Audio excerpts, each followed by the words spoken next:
ఈ వీడియోలోని పాత్రలు సన్నివేశాలు అన్ని కల్పితం. ఈ కథ కూడా కల్పితమే. ఈ క్వశ్చన్ రాజు XX అడుగుతున్నాడు. నేను సింగిల్ బ్రో, ఒక అమ్మాయిని సెట్ చేయి బ్రో. రాజు బ్రో నీకు కథ చెప్తాను పద. అనగనగా ఒక ఊళ్ళో రాజు నాగాని ఇద్దరు అడుక్కునే వాళ్ళు ఉండేవాడు. ఆ ఊరిని వాళ్ళిద్దరు సగానికి విడదీసి ఒక సగంలో నాగా అడుక్కునేవాడు, ఇంకో సగంలో రాజు అడుక్కునేవాడు. అయితే ఓ రోజు పొద్దున నిద్ర లేచి వాళ్ళు పంచుకున్న ఆ సగం ఊళ్ళో అడుక్కోవడానికి బయలుదేరారు. కానీ అలా బయలుదేరే ముందు రాజు నాగాతో ఇలా అన్నాడు, నాగన్న నువ్వు నాకంటే రోజు బాగా అడుక్కుంటున్నావు, ఎందుకంటే నీ బొచ్చులో రోజు చికెన్ ముక్కలు వస్తున్నాయి, నా బొచ్చులో ఏమో పప్పన్నాలు వస్తున్నాయి. సో ఈ రోజు మన ఇద్దరు అడుక్కున్నాగా నీ బొచ్చులో వచ్చింది మొత్తం నాకు, నా బొచ్చులో వచ్చింది మొత్తం నీకు పంచుకుందాం అని చెప్తాడు. సరే అని నాగా దీనికి అంగీకరించి వాళ్ళు అడుక్కోవడానికి వాళ్ళ ప్లేస్ లోకి వెళ్ళిపోయారు. అయితే సాయంత్రానికి వాళ్ళిద్దరు తిరిగి వాళ్ళ గుడారానికి చేరుకున్నారు. కానీ చూస్తే వాళ్ళిద్దరు బొచ్చులు ఖాళీగా ఉన్నాయి. అది చూసిన రాజు ఏమైంది నాగన్నా, ఏంది సరిగా అడుక్కోలేదా ఈ రోజు అని అడిగాడు. దానికి నాగా నేను అడుక్కున్నాను కానీ దానికనే వింతైన 2 అనుభూతులు ఎదురయ్యాయని చెప్పాడు. దానికి ఆశ్చర్యపోయిన రాజు, అరే నాగన్నా నాకు కూడా 2 వింత అనుభూతులు ఎదురైనాయి, ఫస్ట్ నువ్వు మొదలు పెట్టు, తర్వాత నేను చెప్తా అని చెప్పాడు. అయితే నాగా ఫస్ట్ అనుభూతి ఇలా చెప్పాడు, ఆల్రెడీ గర్ల్ ఫ్రెండ్ ఉన్న అబ్బాయి కోసం ఇంకో అమ్మాయి చేయి కోసుకుంటాను బెదిరించింది అని చెప్పాడు. అప్పుడు రాజు ఆశ్చర్యపడి, అరే నాగన్నా నాకు కూడా ఇట్లాంటిది ఒకటి జరిగింది,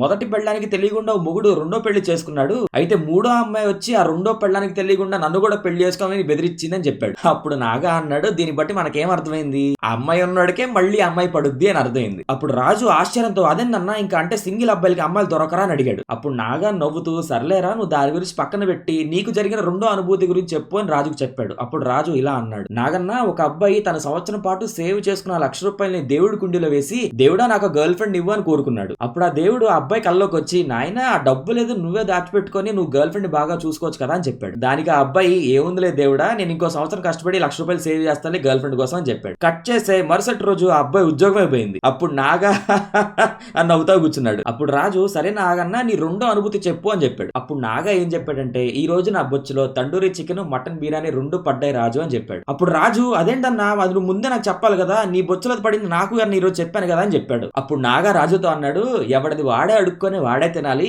ఎవడది ఆడే పట్టుకోవాలని చెప్పాడు. సో రాజు, నీ గర్ల్ ఫ్రెండ్ కావాలంటే నువ్వు వెతుక్కో, నా దగ్గరకు వచ్చావు అనుకో నేనే పట్టేసుకుంటా ఆ పిల్లని. Thank you for the question.